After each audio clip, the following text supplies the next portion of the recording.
Pakistan's state-sponsored terror has bled India for decades. Just in the past 2 weeks, 20 Indians, including 9 soldiers and 11 civilians, were killed by Pakistan-backed radical Islamist terrorists. There is now a growing clamor for India to refuse to play cricket with Pakistan. And there have been instances in the past when countries put principles and safety before match points. Take the 1996 World Cup, for example. Australia refused to travel to Sri Lanka because of a terror threat. Of course, this gave Sri Lanka a walkover. Again, in 1996, West Indies refused to play in Sri Lanka, citing security, and was made to pay a fine. But it was in 2003, the 2003 World Cup, that England refused to play in Zimbabwe to protest against what the UK termed was the Mugabe regime stealing elections. Zimbabwe, of course, benefited with 4 points. New Zealand, too, refused to travel to Kenya, citing security threats. Kenya, too, was awarded 4 points. Are points more important or making a point? मेरा मानना है अगर संबंध अच्छे ना हो तो उस पर विचार।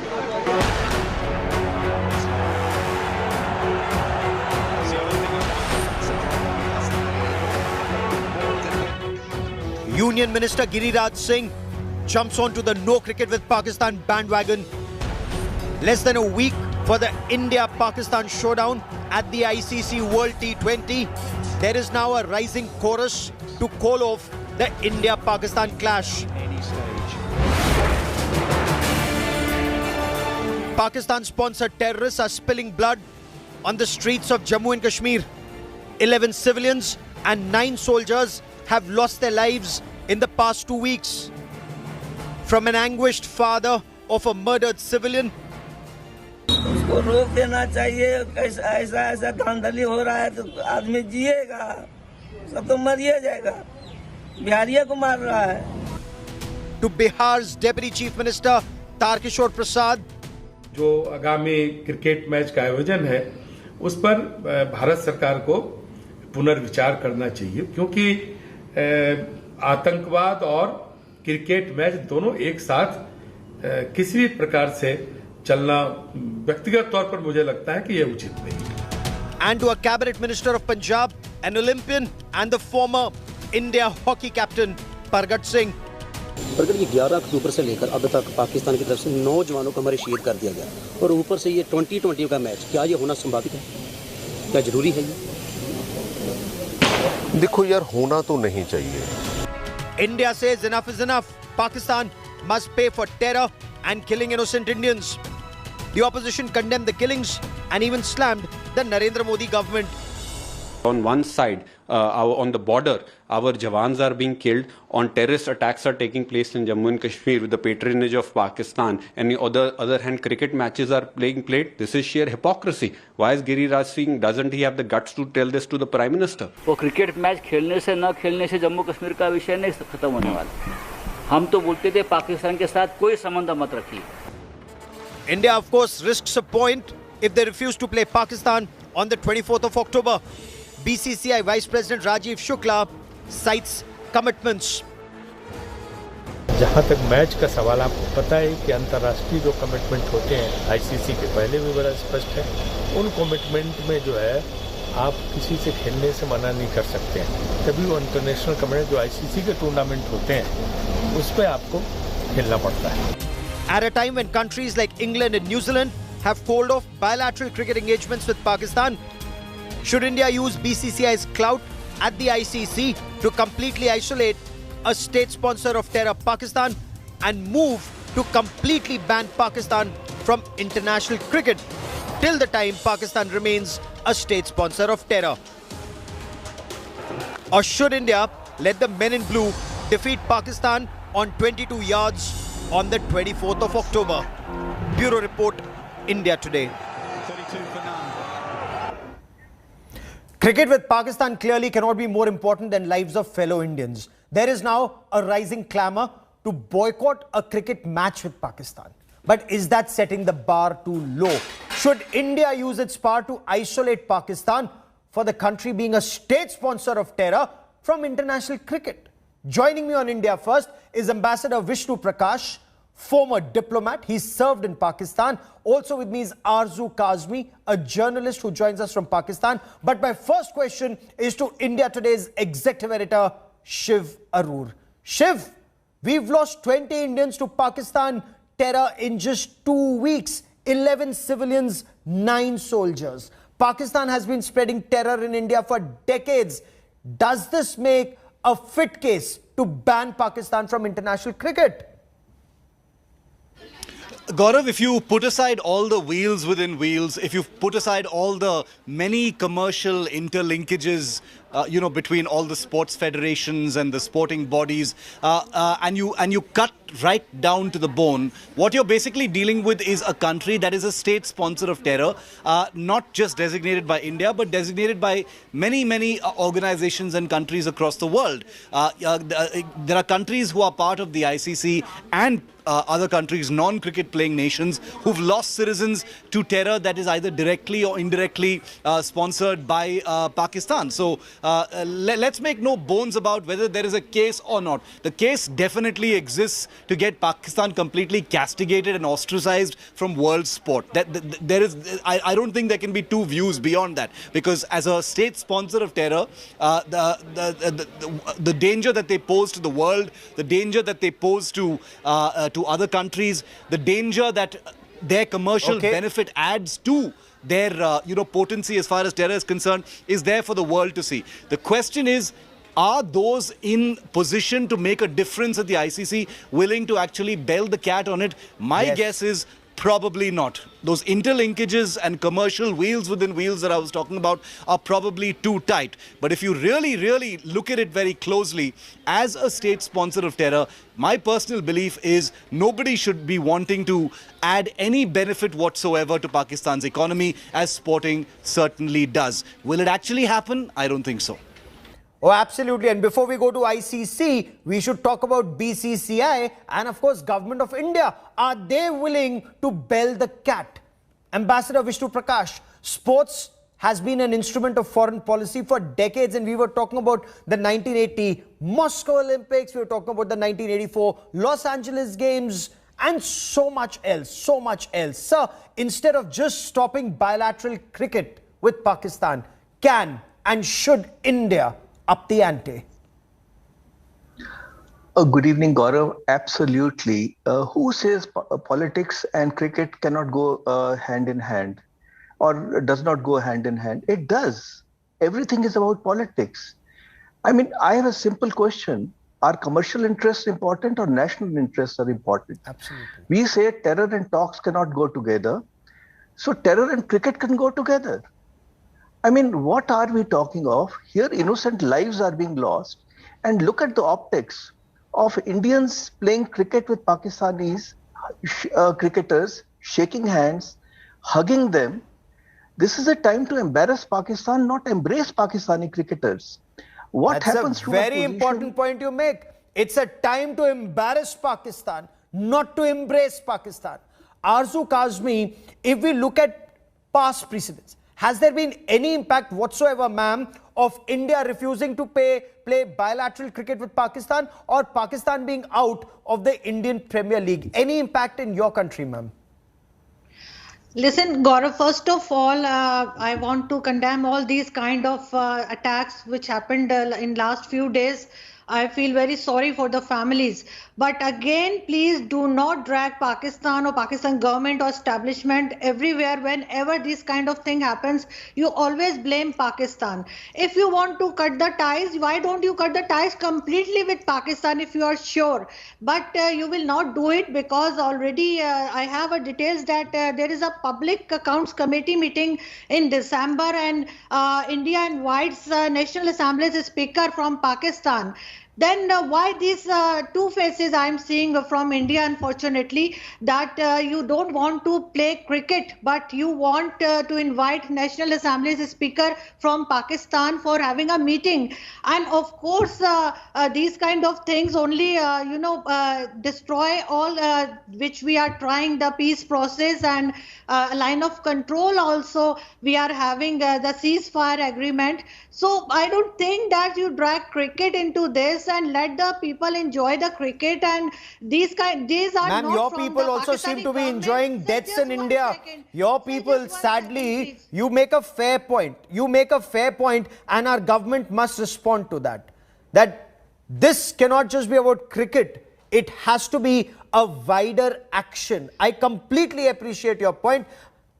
But before I bring But in you are Shiv, not sure. I want to bring in Ambassador Vishnu Prakash on the point that has been raised by Arzu Kazmi. Ambassador Vishnu Prakash, from former US Secretary Madeleine Albright, who described Pakistan as an international migraine, to Hillary Clinton, who warned Pakistan about snakes in their backyard. The world has identified Pakistan as terror central, yet neither the world nor India have taken any concrete action. Arzu Kazmi virtually taunts government of India that people of India may want, you take action against Pakistan, whether it's a Balakot bombing or a surgical strike, but then you invite their political leaders into your country. Sir, do we as a nation not have a policy on how to deal with Pakistan? No, I completely agree there that, you cannot cherry pick. You either say that Pakistan is a terror state and we will not interact with the terror state, or you interact with them. How can you have a halfway house? There are certain areas where you have to talk in the sense that, if there is a issue at LOC, there is some immediate, there is an emergency. All right, you exchange notes, you diffuse the situation. But otherwise, what happens to to the entire effort to declare Pakistan as a terror state? It is. So why deal with them? I don't understand that. No, but sir, you've been a career diplomat. You've dealt with Pakistan, not just when you were posted there, but as spokesperson of Government of India or of the Ministry of External Affairs, as Joint Secretary, you sat in on those meetings yourself. So what explains? We want the world to declare Pakistan a terror state. Why aren't governments in India, irrespective of who's the Prime Minister or the government in power, why do we hesitate to declare Pakistan a terror state? Oh, absolutely. I think we have to walk the talk. We have to take the lead, and it cannot be a painless process. There is going to be a cost. Bear the cost. So unless we take the lead and keep on asking the world to do it, it will not happen, Gaurav. I mean, I completely agree there. Okay. Shiv, there is a precedent. The world has seen South Africa, for example, because of apartheid, nobody played cricket with South Africa. Clearly, terror is as bad, if not worse, than apartheid, Shiv. Well, South Africa's apartheid was a kind of racial terror. I mean, that was the kind of thing where people were not only discriminated against, but murdered. And the world rightly took a decision to, keep South Africa away from certain things, including sport. As far as Pakistan is concerned, all the nuance suddenly comes in because of earlier linkages, because of the geopolitical situation, what's happening with Afghanistan now, all the lame excuses that the United States has made in the past, the many hypocritical things that countries like Australia and others have made in the past as far as relations with Pakistan are concerned. All of these kind of mesh together into a situation where no single country or no organization is willing to actually go the distance as far as making Pakistan pay for its sponsorship of terror. Yes. Everyone's got something to gain. All sports federations, it's almost a kind of honor among thieves among sports federations to actually, let things lie. not really shake the boat too much. But India at the ICC, I strongly believe that the onus is on India. You know, we keep talking about surgical strikes, we keep talking about punitive strikes and all these other options that we have against Pakistan. If India is a true crown jewel as far as cricket is concerned in the world, former world champions, one of the biggest country with the biggest cricket economy of any country in the world, then the onus should be on India to use its influence to get the ICC to do something about Pakistan. Whether it's banning, whether it's punitive measures, whatever it is. For God's sake, we've had New Zealand unplug from the threshold of a tournament with Pakistan because of possible bodily harm to its own players. So this is a country that doesn't mess around. It's a sponsor of terror, but nobody's willing to actually push the button on punishing them just yet. And perhaps Ambassador Vishnu Prakash can shed more light on why do we have these inhibitions. But before that, Arzu Kazmi,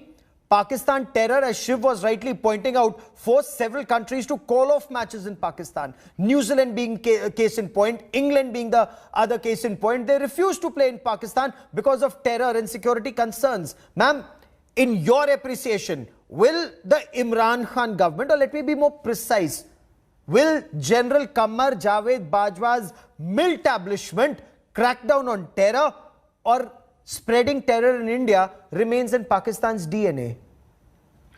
No, of course, everybody want to finish or to, avoid all this kind of terror.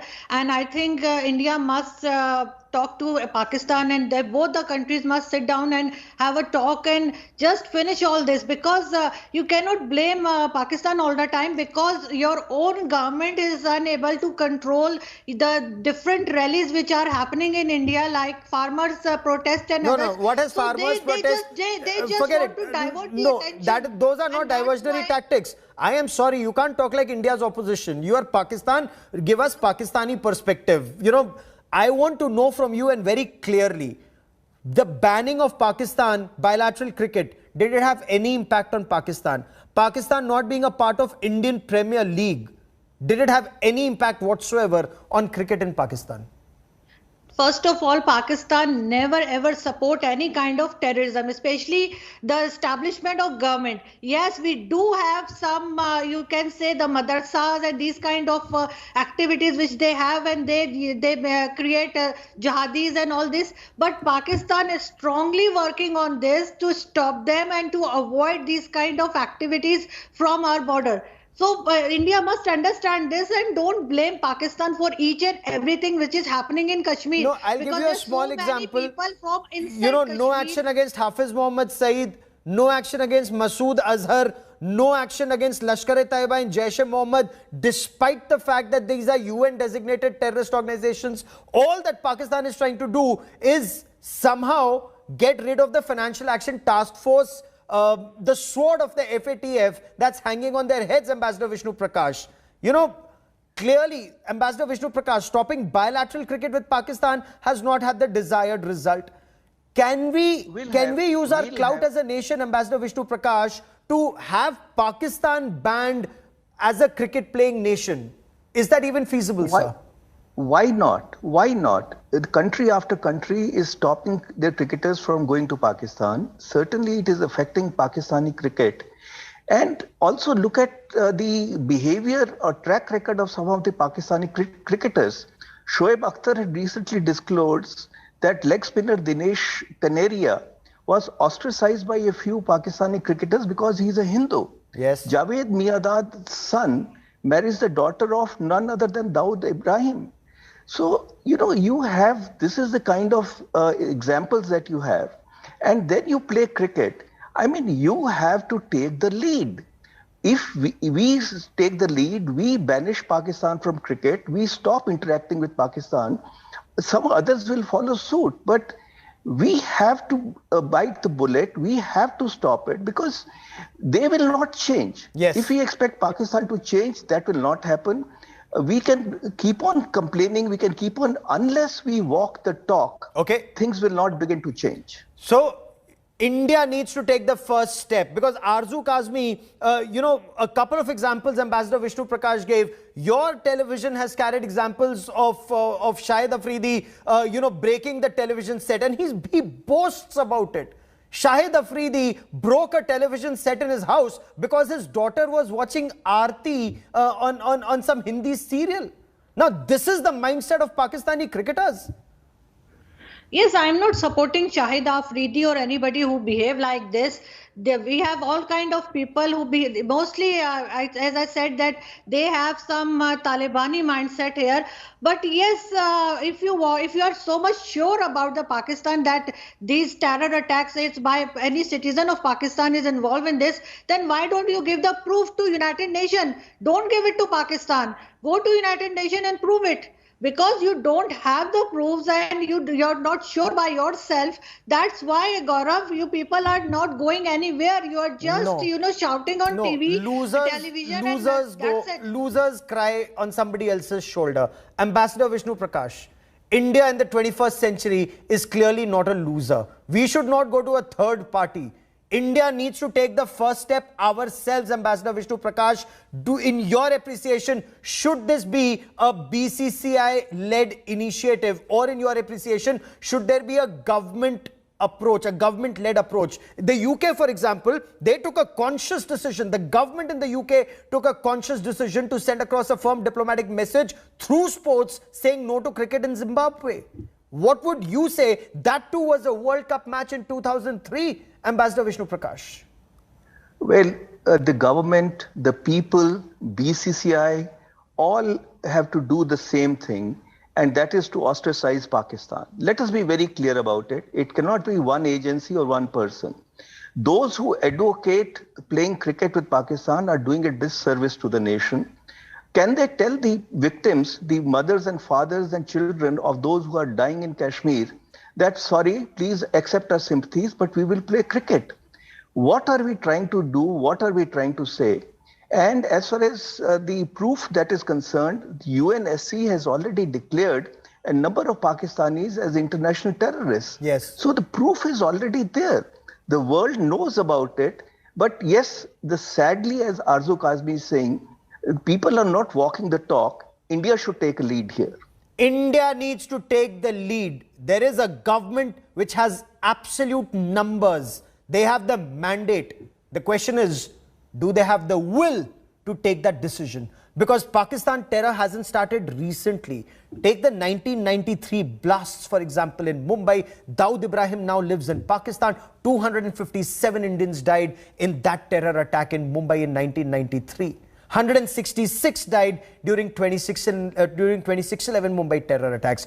200 Indians died in the 2005 Mumbai train attacks. And there have been a series of these train attacks and terror attacks Pakistan sponsored. 2006 train attack, we lost so many people.